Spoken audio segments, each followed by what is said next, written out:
بسم اللہ الرحمن الرحیم۔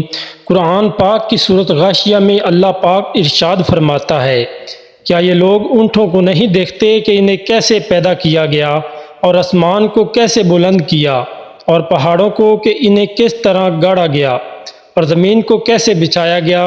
غور طلب بات یہاں یہ ہے کہ ہر چیز سے پہلے اونٹ کی خلقت کو کیوں منتخب کیا گیا ہے۔ اس سلسلہ میں مفسرین نے بہت کچھ تحریر کیا ہے، لیکن یہ چیز واضح ہے کہ ابتدا میں روح زمین سکن مکہ کے عربوں کی خصوصیتوں کا حامل ہے جو اسے دوسرے جانوروں سے ممتاز کرتی ہے۔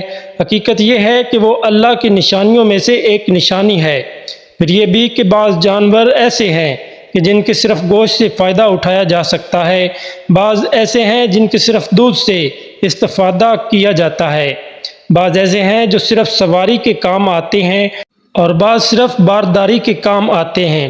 لیکن اونٹ ایسا جانور ہے جس میں یہ تمام خصوصیتیں پائی جاتی ہیں۔ دوستو، آج کی ویڈیو بنانے کا جو مقصد بنا وہ یہی ہے کہ آخر اللہ پاک نے اونٹ کا ذکر ضروری کیوں سمجھا، اونٹ سانپ کیوں کھاتا ہے، اونٹ کا گوشت کھانے کے بعد وضو کرنا کیوں ضروری ہے، اونٹ جنسی ملاپ کے بعد روتا کیوں ہے۔ اونٹ کے عربی معنی خوبصورت کے ہوتے ہیں۔ دوستو، اونٹ دو قسم کے ہوتے ہیں، ایک کوہان اور دو کوہان والے۔ اونٹ کی سب سے بڑی خصوصیت یہ ہے کہ وہ اپنی کوہان میں چکنائی جمع کر لیتا ہے اور ضرورت کے وقت اس چکنائی کو غذا کے طور پر استعمال کر لیتا ہے۔ اونٹ طویل عرصے تک پانی پیے بغیر زندہ اسی لیے رہ لیتا ہے کہ اس میں اول ریڈ بلڈ سیلز موجود ہوتے ہیں جس سے وہ پانی کو جمع کر لیتا ہے۔ اونٹ ایک ایسا جانور ہے کہ جو بھاری وزن اٹھا کر بھی روزانہ 40 کلومیٹر سفر طے کر سکتا ہے۔ اونٹ 16 میل فی گھنٹہ کے حساب سے سفر کر سکتا ہے۔ اونٹ خود کو ہر طرح کے موسم میں ڈالنے کی صلاحیت رکھتا ہے۔ اونٹ 800 کلو گرام تک وزن اٹھا سکتا ہے۔ دو قسم کے اونٹ بہت ہی مشہور ہیں۔ پہلا اونٹ وہ ہے اس کی لمبی سی کوہان ہوتی ہے، دوسرا قسم کا اونٹ وہ ہے جس کی دو کوہانیں ہوتی ہیں۔ اونٹ 40 میل فی گھنٹہ کی رفتار سے دوڑ سکتا ہے۔ اونٹ کے اوپر والے ہونٹ دو حصوں میں بانٹے ہوتے ہیں۔ اونٹ کی آنتیں اتنی مضبوط ہوتی ہیں کہ یہ سخت سے سخت چیز کو بھی بآسانی ہضم کر لیتا ہے۔ ایک دفعہ حضرت محمد صلی اللہ علیہ وسلم کے پاس ایک اونٹ آیا۔ وہ حضرت محمد صلی اللہ علیہ وسلم کے کان کے پاس منہ رکھ کر کچھ کہنے لگا۔ اللہ تعالیٰ کے نبی صلی اللہ علیہ وسلم نے فرمایا کہ خاموش ہو جا، اگر تو سچا ہے تو تیرا سچ تجھے فائدہ دے گا، اگر تو جھوٹا ہے تو تجھ کو جھوٹ کی سزا ملے گی۔ بے شک جو ہماری پناہ میں آ جائے اللہ تعالیٰ اس کو پناہ دیتا ہے۔ صحابہ کرام نے عرض کیا، اے اللہ کے نبی صلی اللہ علیہ وسلم، یہ اونٹ کیا کہہ رہا تھا؟ حضرت محمد صلی اللہ علیہ وسلم نے فرمایا کہ یہ اونٹ یہ بات کہہ رہا ہے کہ میرا مالک مجھے ذبح کر کے میرا گوشت کھانا چاہتا ہے، اس لیے یہ اونٹ میرے پاس بھاگتا ہوا آیا اور اس کا مالک بھی اس کو پکڑنے کے لیے آ گیا۔ اونٹ اپنے مالک کو دیکھ کر آپ صلی اللہ علیہ وسلم کے پیچھے چھپنے لگا۔ اونٹ کا مالک کہنے لگا کہ یا رسول اللہ صلی اللہ علیہ وسلم، یہ اونٹ 3 دن سے گھر سے بھاگا ہے۔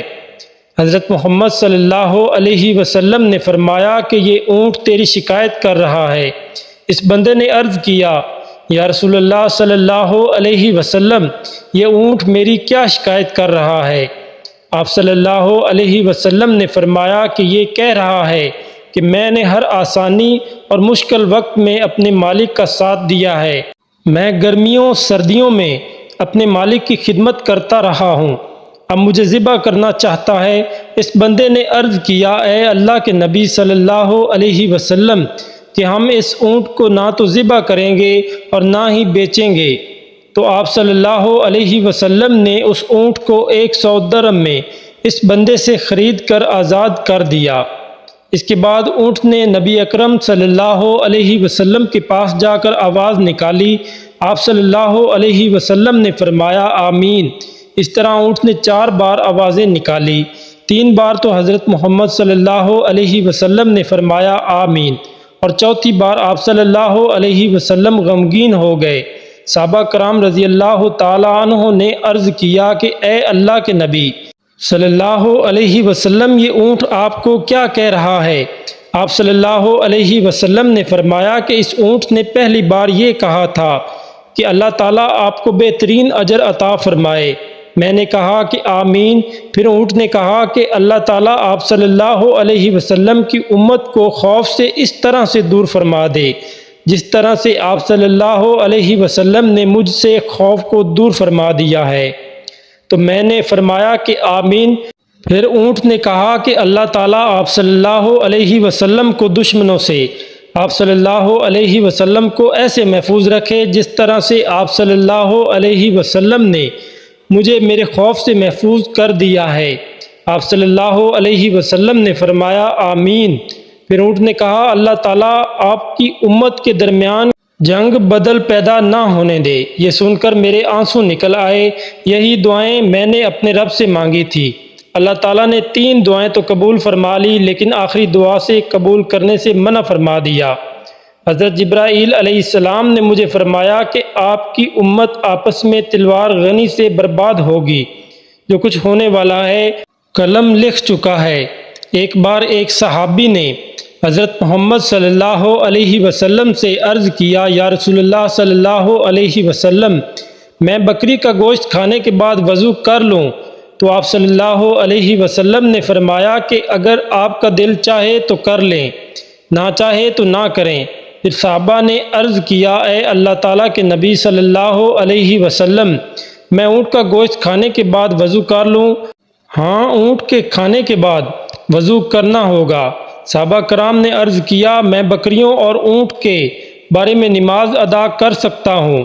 تو آپ صلی اللہ علیہ وسلم نے فرمایا کہ بکریوں کے بارے میں نماز ادا کر سکتے ہو، لیکن اونٹ کے بارے میں تم نماز قائم نہیں کر سکتے۔ اونٹ کا گوشت کھانے کے بعد وضو کرنا لازم ہے۔